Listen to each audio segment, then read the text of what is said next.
to cruise, that's right. Welcome back to What Have You. I'm Rachel Jankovic. And Becca Merkel. Guys, we got coffee. We got a phone. We're sitting in the car. Also, guys, you should know, because unless we tell you, you wouldn't know. We've been really diligent to record podcasts the last 2 weeks. Yeah. The problem was they were both real bad. It was like the time that I recently, as a pretty experienced baker, no less, made bread with dead yeast, and I noticed that it didn't look like it was going anywhere. Wow. But I still put it in the oven. It was just... I've never actually had dead yeast, and I've always... Every recipe makes a to-do about... I know, I've also always thought the same thing. I don't struggle with this, but I think whatever the case, I had reason to wonder, and then it didn't seem super lively. And it definitely was out of gas before I put it in the oven, because when I put it in the oven, it just sort of didn't do anything. Yeah. But my point is, that's basically how Becca and I made podcasts. Is we made 2 podcasts that weren't fit to be seen. No, they were bad. But that just goes to say that we didn't forget about you. No, we didn't. We struggled in the first one. I was trying to talk to Rachel about something, and she was trying to talk to me back about something else. It was 1,000% the moment in Pride and Prejudice where she's saying, "Kitty, my love, come do something." She's going, "Why are you winking at me, Mama?" And I was like, "What are you trying to talk about, Becca? I don't know what Becca's trying to delicately broach a subject." Well, you can't say, like, Rachel... You know. The thing that Schwartz put on Facebook that was so dumb. That thing. Well, as it turns out, we canceled. We have our new podcast routine of cancel culture. We record it. We delete it. We never send it out to you all. But you'll be happy to know that we have recorded them. So yeah, because it just means we thought of you. Yeah. We thought of you. It wasn't really nice. No. I mean, we just didn't do a good job, but we thought of you. They were bad. Yeah. Yeah. So since we got together, though, last, I went to the G3 conference. Yeah, and you did. That's right. We've had other things happening, but but it has gotten I would say I feel like my brain has been fizzing ever since about it, because something that's so interesting always about getting out with other believers is that all of a sudden you get a very different perspective on other circles than your, if you only run in your own circles, sometimes you fail to catch what other people are actually dealing with, or where they act, what kinds of places they are. But what really stood out to me, and it was so fun to meet a number of you podcast listeners there anyways, that was fun, but what stood out to me that was really interesting is a theme that you and I talk about all the time, which is the domestic not being less than the corporate, or the domestic. No, I'm saying that this was, and this is a vast generalization. This kind of a conference, you're dealing with a lot of people who know their Bibles and know their arguments and know what they believe. Sure. So they're very strong on their positions. Okay. What they believe.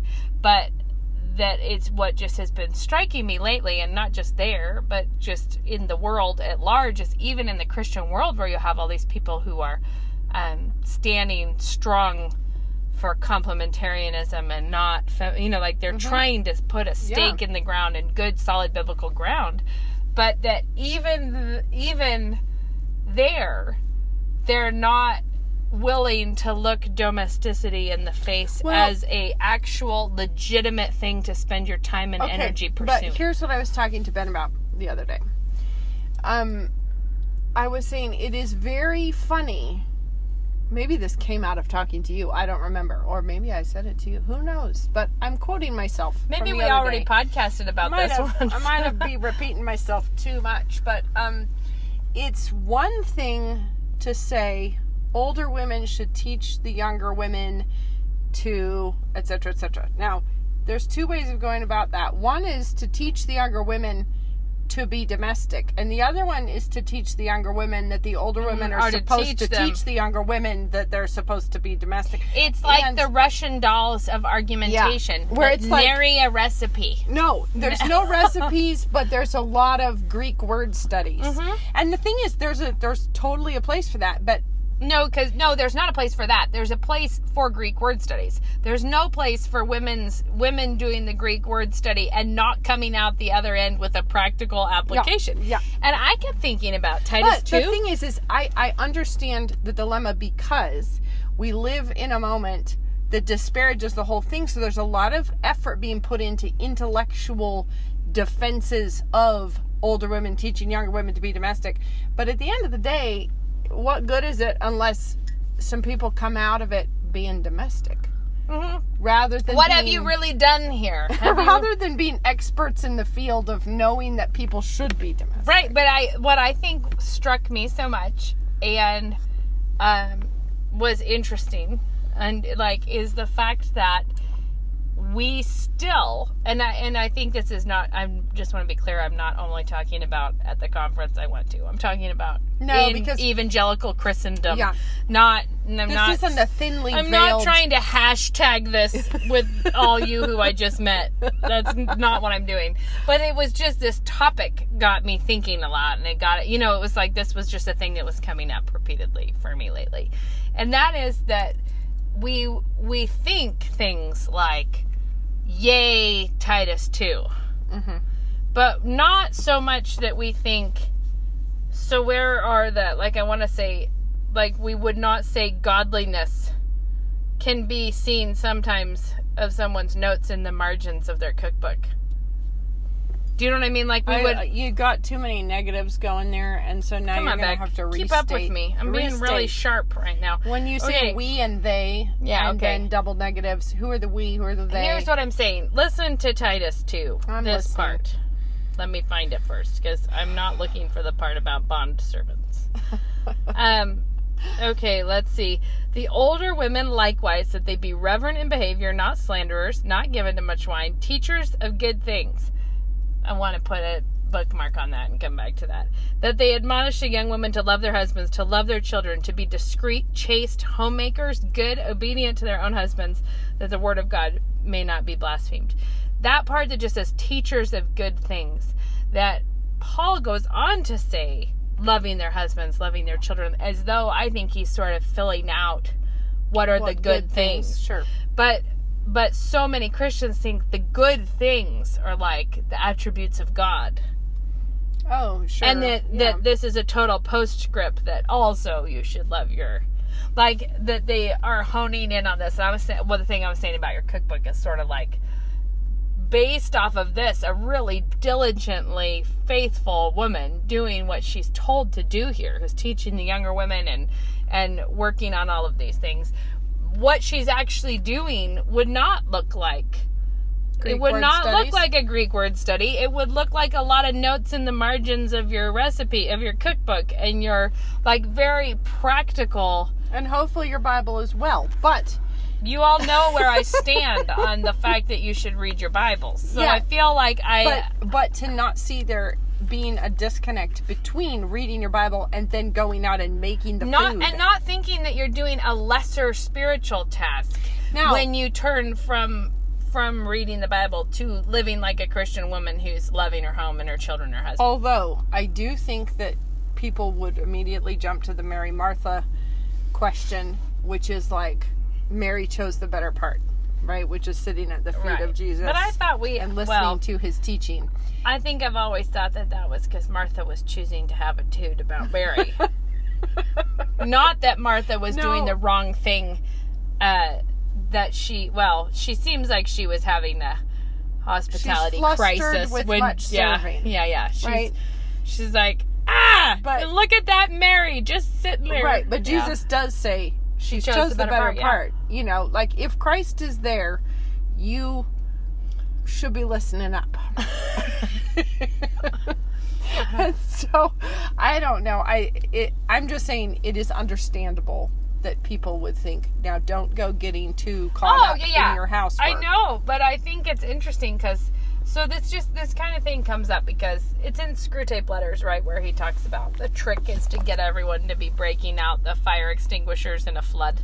Yes. And I think right now, in the world of teaching women things, the flood is feminism and just total despisal for your home and home duties and children. Right. And it's the Christians who are getting out the fire extinguishers to assure us all that we should be studying theology and we should not be, right? Like that they are but what nobody seems to be doing is saying, let's just get into this, though. I think here's the deal, is that of course we should study theology. Of course women should know what they believe. But theology is no good to anyone ever unless it then translates down to how they behave and how they live and how they obey. Right. So, and that's true for the men and the women both, is that the theology by itself means nothing. Does nothing. And so it has to then come out your fingertips. If you have excellent theology and you're not living it, then it's like, here's a battery that's great, except for that it's dead. Well, this is like, all the parts are in place, but without the obedience and without the action, it's not living, because that's how we know.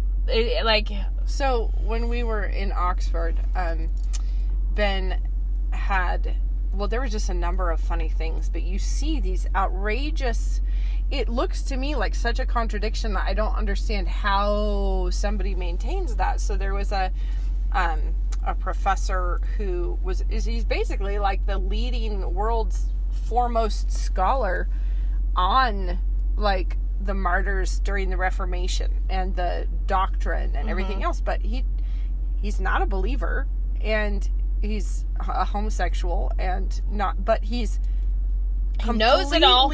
I mean, like, his whole life is given to studying this, and you're like, I wonder why. That's very odd that you would choose to spend all your time reading and writing about this subject that you don't believe in. Or there were, when Ben was studying Hebrew, there were all of these Jewish scholars who, for instance, would get very skittish about using the name of God and that kind of a thing. All of them kept kosher. All of them, wearing the yarmulkes and doing everything exactly right. Not a one of them believed in God. Like, all of them are completely secular, except for they keep all of this because it's a sort of a cultural, but it means something to them culturally. That's one of the things where we've gotten really naive is in thinking that there is no motivation for religious, the trappings of religion that is not a heart that's right with God. Because that's what happens in Christian circles, is that we often think the trappings of religion are in fact evidence, instead of it being a different kind of fruit. But I'm just saying, it's completely possible to live this kind of strangely schizophrenic life where what you spend all your intellectual time doing has nothing to do with how you're actually living. And I think that there are a lot of people who could spend all their time learning theology, writing theology, talking theology, and yet live completely disobedient lives. Right. And consequently have real bad theology, because but not always I'm saying proper theology, except for the part where you're not doing it.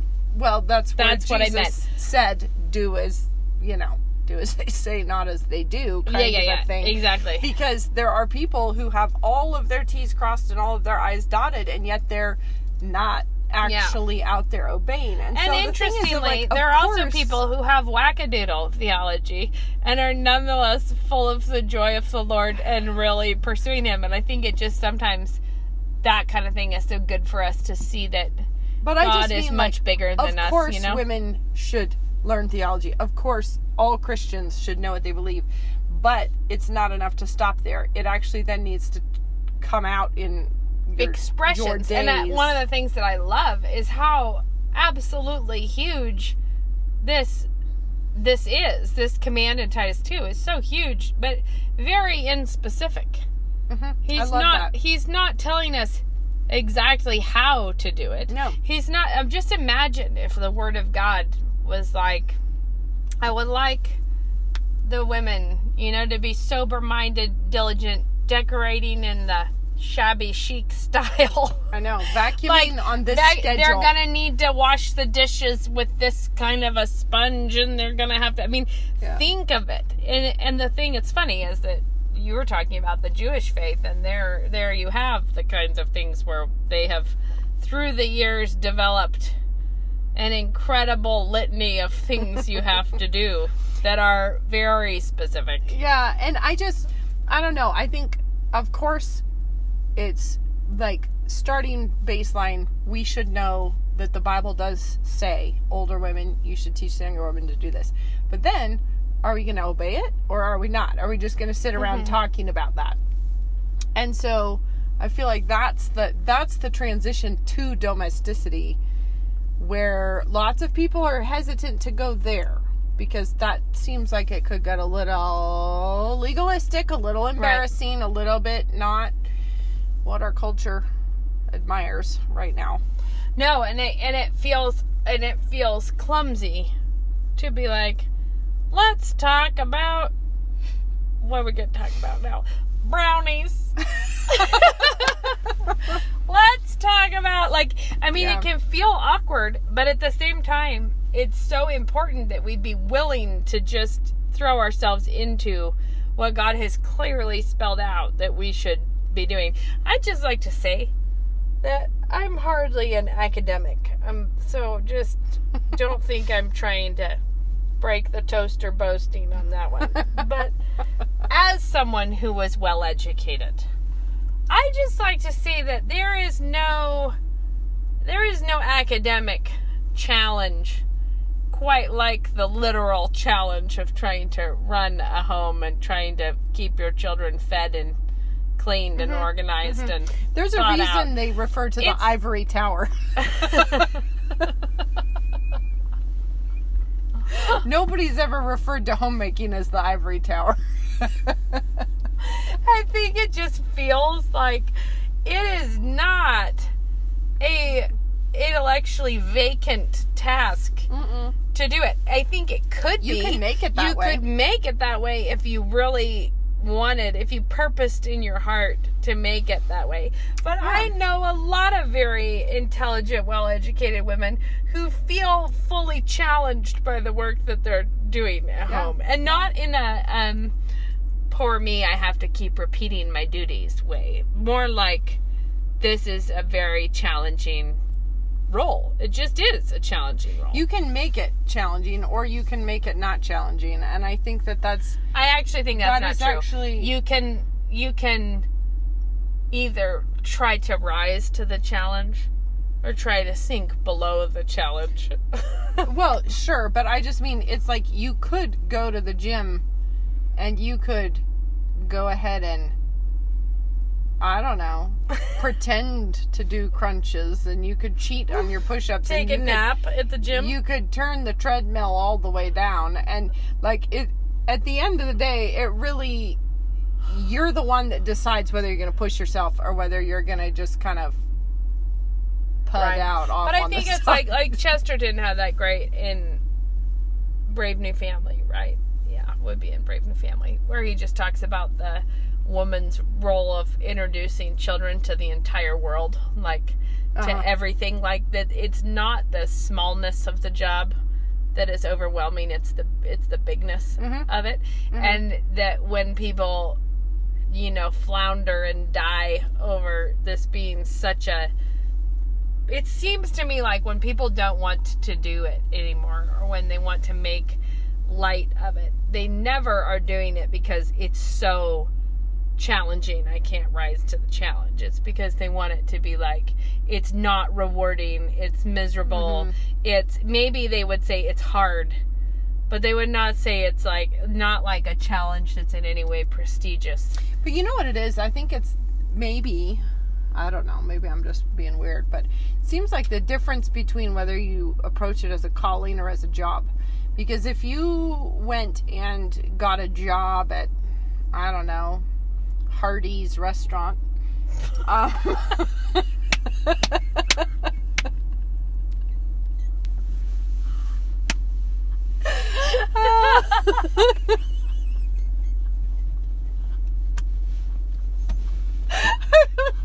That was...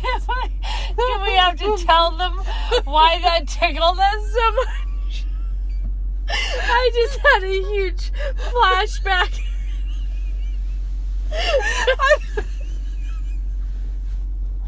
I remember. This is now inexplicable that we went off the rails about Hardee's. That's amazing. Oh, woo. Well, just all I can say is I've just remembered what Becca wore to her job interview.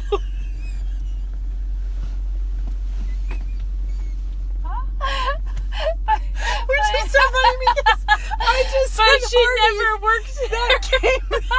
That came from my subconscious because I never worked at Hardee's. But when I was like 15, everyone was trying to get a job at Hardee's. You wore that sailor dress.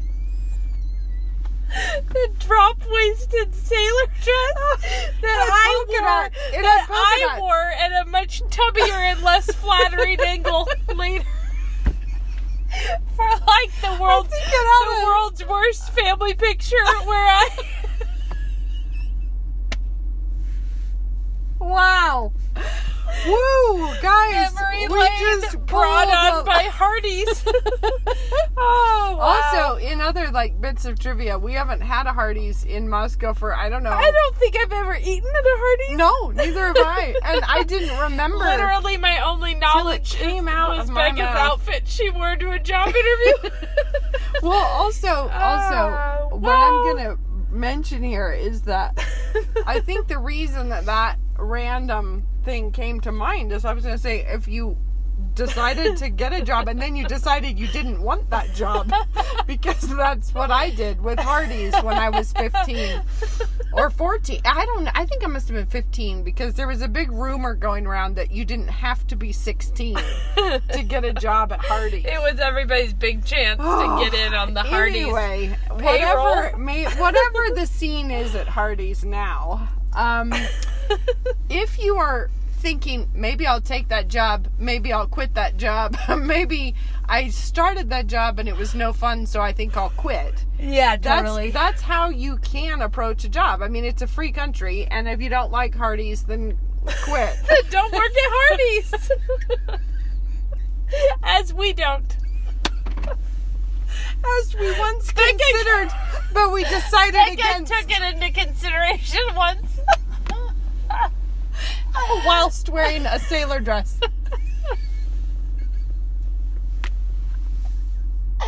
With a drop waist and pleats And after that. Polka dots, right? Oh, that dress is probably coming right back in. Probably. Yeah. I think it would flatter me greatly if I was to wear it now. But the point is if you have a calling is very different, right? Yeah, yes. And I think being a wife and a mother is not a job that you can just say, actually, in the end, I find that I don't like this. It's different. It actually is a calling, and you have to treat it differently. And I would say that being a Christian... the benefits of this job are not what I hoped they would be. Being a Christian mother is a calling, whether or not you're staying at home or if you're working somewhere else. You may have additional jobs on top of your calling. Yeah. No, but which is part of the confusion, because we don't think that necessarily has to interfere with your calling. No, but I just mean it motherhood. could, but it doesn't have you to. being a mother and a wife, regardless of if you have a paycheck elsewhere.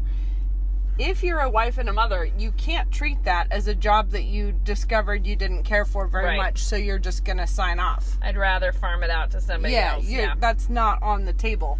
And I think that if you approach it that way, as if it's a job, and you're assessing everything from like, I don't like the paycheck, I don't like the benefits. The benefits are not great. The boss isn't nice. Whatever it is. He's 4, and that's my fault that he's not nice. I'm joking. I'm not talking about Moses. Moses is very nice, but I realize he's also 4, and I was not saying. I just mean, frequently that is the thing, is these ungrateful dorks that do these terrible things to me all the time, and it's like never, that doesn't reflect poorly on you at all, that the people around you are such turkeys. That's always been a kind of a novelty to me when you see a mom out with her kids who are behaving really badly. Right. And she's putting on a great show for everyone else to, like, feel sorry for her. for people to look at her and be like, man, you have terrible luck. But you're like, actually, dear woman who I saw just the other day yelling at your children that they're grounded in goodwill. Oh, It's no. not the kids that look bad right now. Like, and their idea of, like, everybody else will gather around and notice my poor cross I have to bear. Yeah. It's like, ooh. Well, I think whenever you're pity-mongering for yourself, it never... Pity mongering is the worst kind of mongering. There's... How often do we do it, and how unwinsome is it always? It never gets what you wanted anyways. That's the thing. It's funny. I don't think that's true, though. There are some people who love to go around and bestow their pity on people who clearly are pity mongers. But, That's you know, true. I don't know. I don't understand that particular personality trait because I don't have it. If somebody's making a great to-do about their injury that's not that bad, I have a very hard time rushing to their aid and sympathy because because it all came back to me. I was like, didn't we talk about this on the podcast before? No, it's Yep, one of that the was ones one of the ones we deleted. I was like, I have this vague feeling that we're about to go off the rails on this discussion. I know. Yeah, it's true. We're waving at Moses. He's being very cute through the window. Peeking. He's been really cute. Peeking. There's another thing, Rach, that we were going to do here, and we're going to do it on the last two podcasts that we deleted. Oh, yeah. But everyone, this is what happens every year. We want to invite you. Becca's worried we're going to get the intelligence wrong on this, right? No, well, what I'm saying is up. every year we start talking about Grace Agenda on the podcast while it's happening. And we say, everyone, we're guys, having Grace Agenda right now. You should have come. But this is us telling you in advance that you should totally come to Grace Agenda, which is here in Moscow. End of April. I want to say the 26th. She's looking it up I'm looking so it that up we can get the real Okay, here details. we go. The theme of the whole conference is the School of Practical Christianity. It's April 24th and 25th here in Moscow. And so you should know that Grace Agenda itself is a free conference. Mm-hmm. It is, so you don't have to register for the conference. You just have to find yourself a way to get to Idaho for it. And we have a women's pre-conference, which happens on Friday morning. Yep. And then the main conference and there's usually there's a men's pastors pre-conference. So the women's conference and the men's and the pastors pre-conference. So we'll be speaking you don't have Friday to be a pastor morning. to go to that. It's just the theme is. I never really check on what they're doing over there at that. No, one. but the theme I think it's just more geared towards pastors. But whatever. That'll be Friday morning that we do it. And at some point during the program, I think it will be after the women's conference before the evening stuff happens. We're actually going to have some kind of a what have you shindig at my house. You can come to my house. You can take a selfie with her sink. You can, if you should so desire. You can get in her sink. If your heart speaks to you, and you're probably all gonna come be like, this is not big. This is just a little sink. Or like you've imagined something like a swimming pool. Yeah, exactly. It's really not. But we're gonna do that. The Bible Reading Challenge always hosts always being Once. now our second year this time. Always now from here on out. A like meet and greet and in-person get to visit, psalm sing, fun stuff going on then. And if you're part of the Bible Reading Challenge, the moderators and families and people love to do we will do like a Sabbath dinner in different homes with people. So if you're here, you can sign up for that if you're on the Facebook page with the Bible Reading Challenge. Right. It will be there. And then it's also, same weekend is a prospective student weekend for NSA. So if you have like high school kids or whatever that want to check it out, They can sit in on If you just classes. want to check out these strange people in Idaho. And Moscow's fun in April, right? Isn't it? Usually, maybe it'll blizzard at us, actually. It's possible that it won't be fun, but we'll do our best to try to pull it out. The weather might be making us... It can be incredibly beautiful, or it might... It's still April. It might be testy. But then also, so there's an NSA Perspective Student Weekend. Cannon Press usually has like an evening. They do an open house thing, and then there will probably be something at Logos. There's a lot of like, see the community, meet the community, see like it. That is just a really fun way to come and fellowship with saints from all over, and especially we've really enjoyed the like get to meet people in person. Yeah, that's been great. And it's always a really fun time. And we're telling you several months in advance, guys. Yeah. So rather than it being like, oh, last week was Grace Agenda, next year you should remember that. Right. And if you register for it, you can, I guess if you're on the Facebook page, keep an eye on the Bible Reading Challenge Facebook page. If you're in the Bible Reading Challenge, there will be some specific to Grace Agenda invitations there. But otherwise, when you register, you can get information from the church office about places to stay and things that are available for people who are in town. And then as we get closer to it and we know what we're going to do for the What Have You thing at Rachel's house, we'll slowly leak the hints about what we're going to do, and then probably at the last minute when we're actually doing it, we'll just do something completely different. Yeah, that's my guess. Becca, can you get maple bars? I'll be like, no, I'm going to buy pinwheels.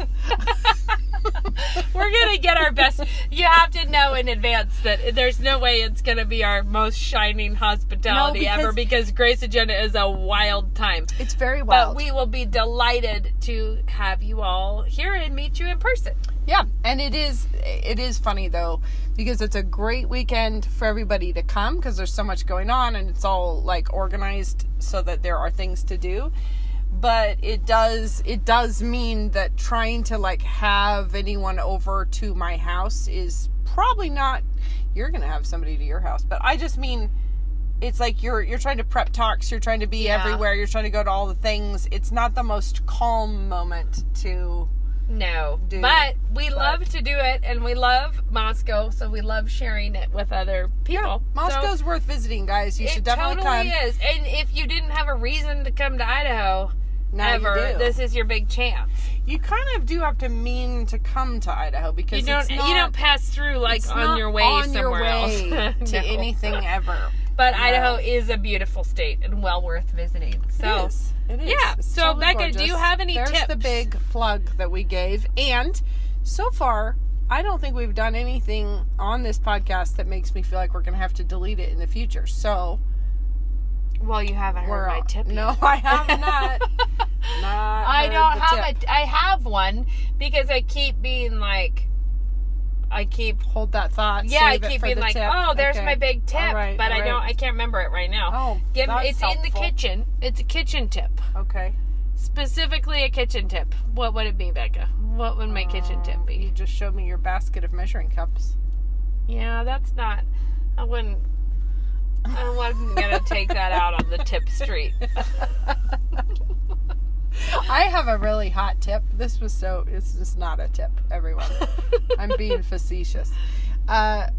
This last weekend was Logos's auction, their big fundraising auction. And this is a little bit novel because Belle, my daughter, was asked to do the decorations. So she was running that show.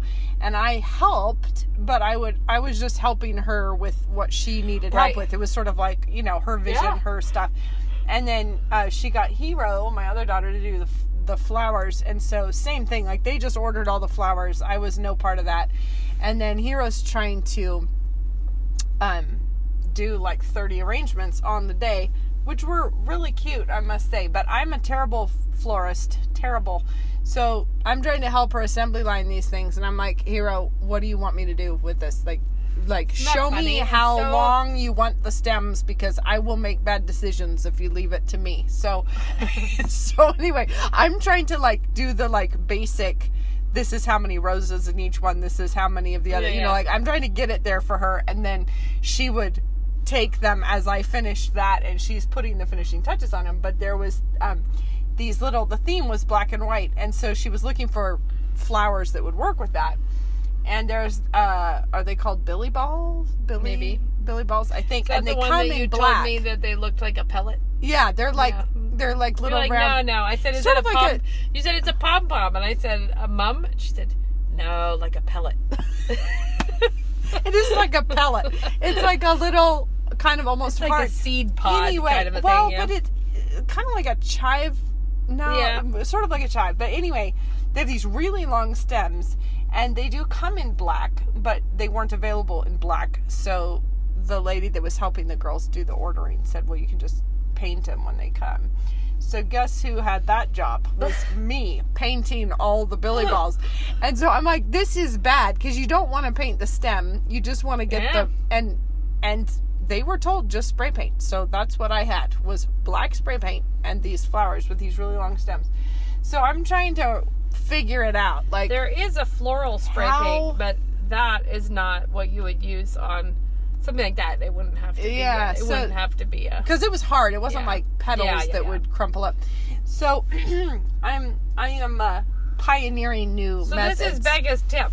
On Saturday, I realized that I was we're pioneering still it. on the tips. Yeah. Yeah. No, well, this isn't a tip. Look at how early we are. It's not time for tips anyway. But I had this random really tall...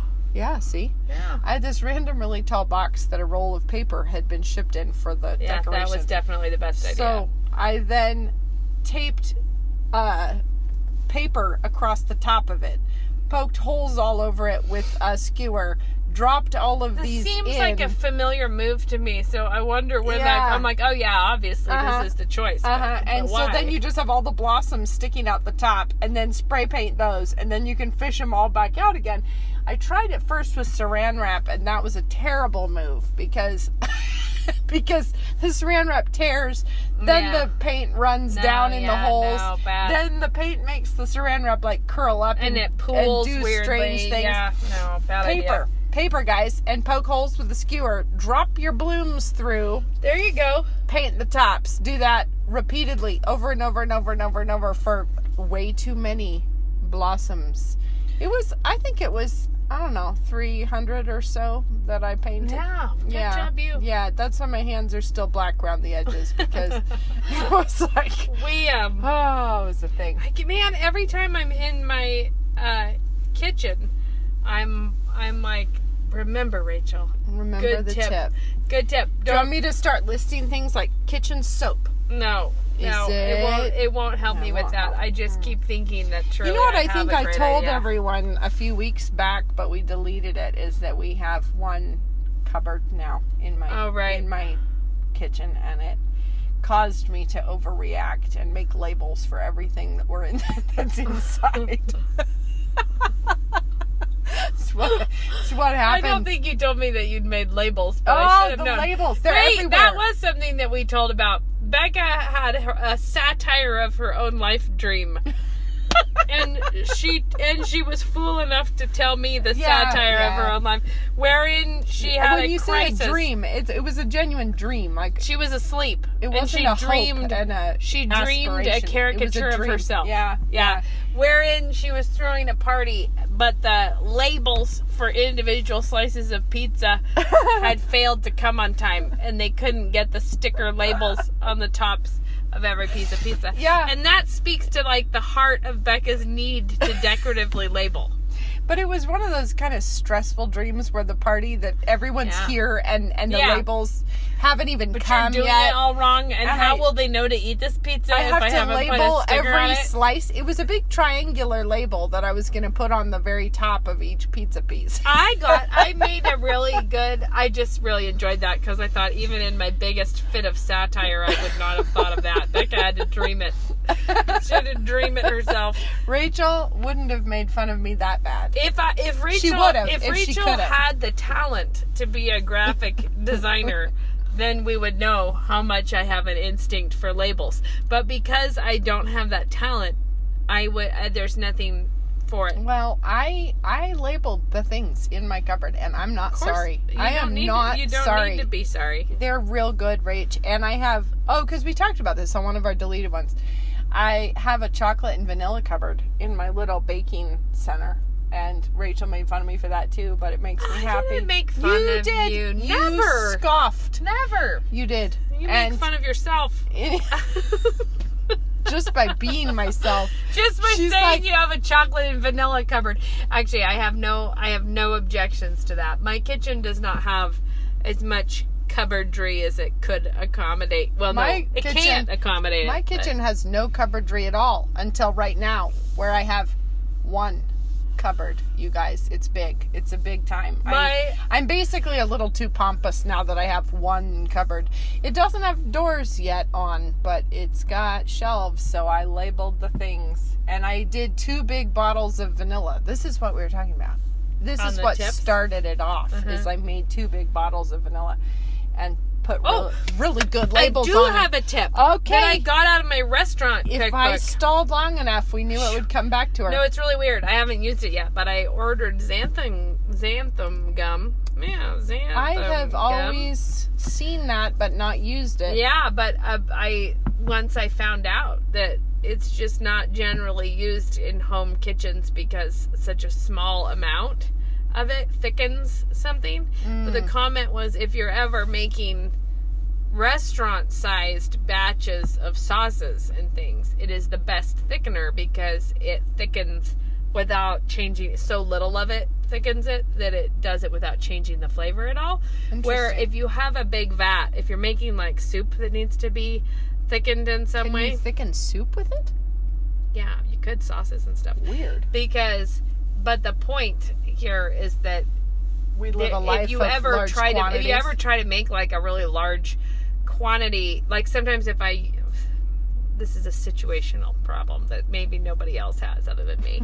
But if you're trying to make like when I made a bunch of roasts in the big pot on the stovetop. So I'm actually making a pot roast, and you take the meat out and you need to like thicken the sauce. Right. Well, it can be a real turkey to work with that volume of sauce when you're trying to, because what I typically do is actually make a roux in another pan and add some of it until it's really thick and then mix that into the big pan. But then you're like frantically stirring, and allegedly, I haven't done it yet, but allegedly for such a time and such a place, restaurants use xanthan gum. Okay. And so I'm ready now. I'm locked and loaded, prepared tell us how it to goes. have that ultimate moment where I'm like, I thought ahead on this and I ordered xanthan gum. Well, I'm interested. Hear how that one goes down for you. If you come to my house sometime and you're like, what means this Jello jiggler of a meat sauce? You will know that it did not work as well as we had hoped. You'll be like, wow, Rachel. Great tip. A nice slice of gravy with your meat. Jiggly gravy. Yuck. But yes, anyways, that is that. And I think if that kind of thing was sort of prepared ahead. And I know that this is really, like, while we're on the subject of tips, this is really obvious, so everyone, you're going to feel like, I know that already. But for the few people out there that maybe haven't thought of it, you really should make your own vanilla extract because it's easy and it's very festive. And you just have to do it in advance because you can't use it right away. You have to pace yourself. But I bought a bunch of beans a while ago from that Beanilla. Is that what it's called? Yeah, probably. The online place. And you can get a huge passel of vanilla beans, which is very handy to have around anyway. Because at least locally, I hate paying $9 ridiculous amounts for a tiny wee bean. But this time, it was a big bundle. I really wish I'd seen the vanilla crisis coming. I know. That was the one where I was really like, why was I not reading the Times better? I know. It's important to that time when it just switched over from the Costco vanilla bean $9.99 to like $35. You were like, what? It's bad. And the thing is, vodka is cheap. So you can get yourself a bottle of vodka and pop some vanilla beans in there. At some point, I actually make a cute label. And I think at some point I was doing more extracts because you can also make like a orange extract, like lots of the zest and stuff in a alcohol sitting for long enough will make it delicious. Which I like. I like the theory. Fun. I failed to follow through on execution. I do use so much vanilla that actually starting a couple of big bottles of it. Starting a vanilla farm seemed like the best. Seemed like a good idea. Plus, I had this bag of beans that I needed to do something with, so I have 2, I don't know. Each one is maybe 4 or 5 cups in each bottle, so it's a nice sized amount of vanilla. And my plan is to let it just steep in there for That's the a thing. while. I used to do that, but then I didn't replace the vanilla beans. Well, tell me this. Everyone says when you have used a vanilla bean, rather than just chucking it, like if you've used it for extract or you've used it for a sauce you scraped or whatever, it for the seeds, then just pop it into some sugar and leave it for a while, and then you'll have vanilla sugar. And my question is, though, what do you do with that when you're done? I think that I've also always wondered that, because I don't feel my life short without vanilla sugar. Yeah, what but would but I would imagine that if you made the sugar vanilla sugar, then if you used your vanilla sugar in any recipe that called for vanilla, you would be extra vanilla. Yeah, but I feel that seems like a lot of hoo-ha just to. I agree. I've never actually. I mean, maybe done that. If you dusted it on the top of something. I did do it one time, and I ran into exactly that moment of, but to what end? To what end do I have this vessel of vanilla? One person suggested that you blitz up the bean itself in the food processor with the sugar. And I feel like that's just weird, because then you've got little bits of bean, and that doesn't seem okay. Everybody else just said, no, just steep it in the sugar for a while and then take it out, and you'll have vanilla flavored sugar. But it just seems to me like maybe now you have a product that nobody needed, but... Maybe now you've done that weird thing. Sometimes I do things like that, though. Not the vanilla. Sometimes it's like the 80-20 rule, where sometimes you do something that just really knocks your socks off, and you're so pleased with yourself, and it's all brilliant. Yeah. And it gives you great joy. But then even sometimes the same little kitchen technique a year later is not attractive to you. Yeah. Okay, I can remember things that appeal to me randomly, like someone who's like, it was like someone who always makes stock regularly. So they just keep a bag in the freezer of all the stuff when you're cutting vegetables, and you have the odds and ends of different things. They just throw it leftover. Well, some part of that, I don't know why, appeals to me, but only for one phase in my life. Then there's another time when I'm like, blah, I don't want a bag of odds and ends. Right. You have to be in the mood to be feeling like this is an enjoyable task. Or saving all of your eggshells for the garden, or all of your coffee You grounds. finally said the thing that made me remember my tip. Perfect. Guys, okay, this is actually a total life-changing game changer. Okay. You might all already know this, all right. but it just struck me the other day that what if there are people out here without this knowledge? Okay, I'm just here to tell you. So you're cracking eggs, and there's a little woodle of eggshell at the bottom of the egg. You crack it, you get some shell in there. Yeah. And you can't get it out. With a spoon, it's incredibly evasive. You chase it You forever. get your... And you bury it in the other ingredients. Yeah. You get your finger in there, you can't catch it. But what you can catch it with is an eggshell. That the eggshell itself, if you crack it and a little piece goes in there, just use the half of an eggshell and dip it in there, and it attracts it. It's incredible. It scoops right inside the eggshell, no problem. So interesting. So did you not know this tip? Well, you say this, and I'm like, yeah, I know about that, but I've never consciously used that technique. But no, when you say that, I'm like, oh yeah, that totally makes sense. But I think I still would get a spoon out unless I was feeling particularly But the spoon lazy. is very hard to catch it with. It is. Yeah, so I'm telling you that the eggshell functions like what you would have thought that the spoon would work like, but the spoon will not work Rachel, like that. now that you've brought us to this subject, I have a tip myself. Okay, but this might... Everyone, I hope that you feel your lives full of peace now that I finally got that news to you. But I probably have spoken of this before because I was so smug about it. But no, I probably just told you on the phone. But this is a real specific problem that I have with soup night is there's at least one recipe of soup that involves cream cheese. Oh, yeah, So, yeah. You have spoken You of put the this. cream cheese in there. I feel like Have I done this feel like on you have, the but I don't know. podcast? I don't know. Well, I still feel good about it, so I'm going to say it again. And that is that, like, I get peeved. Whenever Becca's making soup with cream cheese at Hardee's, she... in a sailor dress, this is what happens. Is that I get annoyed because you open the cream cheese, which, let's be real, it's terrible packaging. I don't know who thought up.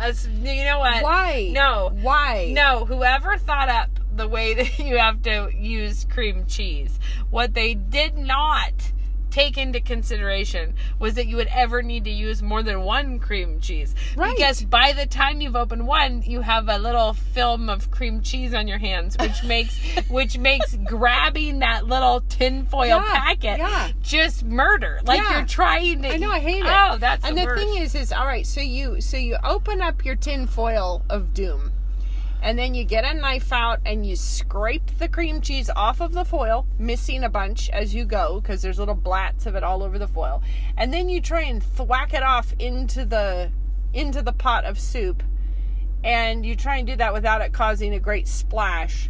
And when I am doing it for soup night, because I'm multiplying it by 9 or whatever, I'm doing 9 patties of cream cheese into this. So I'm getting progressively more annoyed as I go. And you're missing a bunch of cream cheese. Well, okay, here's the answer, you guys. You open up the foil and then you just dip it in the top of the soup. You don't want to get the outside of the foil in the soup because that feels very unhygienic. But just the inside of the foil, and it swipes the whole thing clean, and you pull it out and you throw it in the garbage. It takes no time. I'll tell you that my technique with the cream cheese, now that we bring this up, is I do not use a knife with cream cheese ever. Do you use your fingers and pull off little globs? No. Some people do that. That's gross. I can't. No. I can't with that. Do you know what I do? What? Is that I peel the envelope across the top, the foil, and then you squeeze it? No. Okay, why are you only cutting the top off? You have just grotesque suggestions.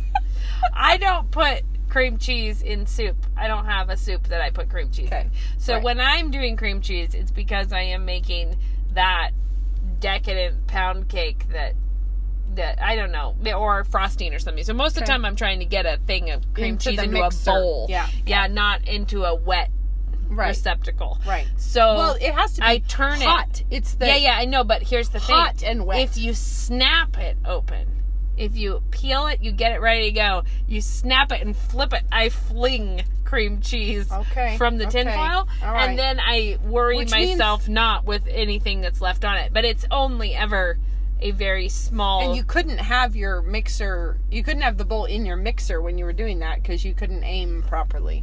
No, but I do follow the general rules of move fast with the tinfoil and it won't stick to you. Yeah, well, move fast into the top of the soup and you will feel like you've never gotten as much cream cheese out as that.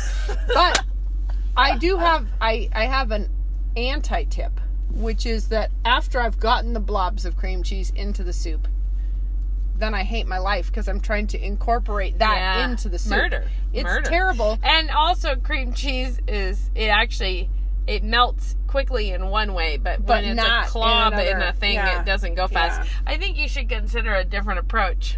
But I need to figure out that approach because the problem is I wonder if you could get it, but then you'd have to mess up something else. I was going to say if you put all the cream cheese in another thing and add the hot soup to it and mix it. No, because it's like 6 gallons of soup. No, I'm not saying all of it. I'm saying like you were tempering it, sort of. Yeah, I've wondered about that, but then you have to use the mixer, and the mixer's always already being used for You know what this reminds me of? This is really taking us back to our earlier conversation, but you know when you need to like temper the eggs for something because you want them to function as you want to make a custard. You don't want to make scrambled eggs suspended in a cream sauce. It is the worst. And But the thing is it's all the same ingredients put in a different order. Yep. What we were talking about earlier with the combination of theology and delight in the domestic is sort of one of those things, because we're trying to say, like, of course you should still have this and that, but it's like the ingredients, of course you should have theology, and of course you should have practical outworking, but the manner and method of getting those things together. And it's like, if you put the butter in after the egg, you're just going to have pellets of butter, and that's it. You're never going to be able to cream it into the sugar again. And you're right. It's it's actually, the problem is the order of hearing the word, delighting in the word, growing in the word, and also actively obeying the word. Those things going together in the order that they're meant to go in. Yep. This is why whichever direction you come that's not the way it's supposed to be happening. If you came to be like, I'm going to be the best housewife in the world, but you actually don't know who God is, or how or how his character is reflected in anything. Right. Well, it's not gonna be a beautiful thing that happens. And if you're fabulously anti-feminist and you know all of the Pauline teaching, but you actually don't delight in your home, and it's also going to be a barrel of not fun. And so the reality is that sometimes the fact that it has to be an individual person's walk with the Lord in obedience is why that's the only way that it is actually potent and effective, right? Is that what we know about God, we believe, we hear more about him in his word, we respond in obedience, and he continues to grow us and strengthen us and teach us and reveal things to us, instead of like coming in hot with I'm just gonna adopt all of the external things, and then you realize you have none of the support for that. You're just putting scrambled eggs in the custard. You're just making yourself the world's nastiest ice cream ever. Nice pilly ice cream. Yeah, with little blobs of eggy yuckadoo in there. So, but that was a real random thing. Metaphor for the end. But you get the idea, which is that nothing is wrong with you're not saying something's wrong with the ingredients to say that the end effect is not what it's meant to be like. Exactly. Yeah, well, there was a real wrap up. We did that. Yeah. Thanks for coming to our super long tips day, and I hope you all have a chance to fish an egg shell out of an egg in the near future. Maybe just go do one now just to see what happens. Fun. Yeah, just to see what happens. All right. Till next time. Bye.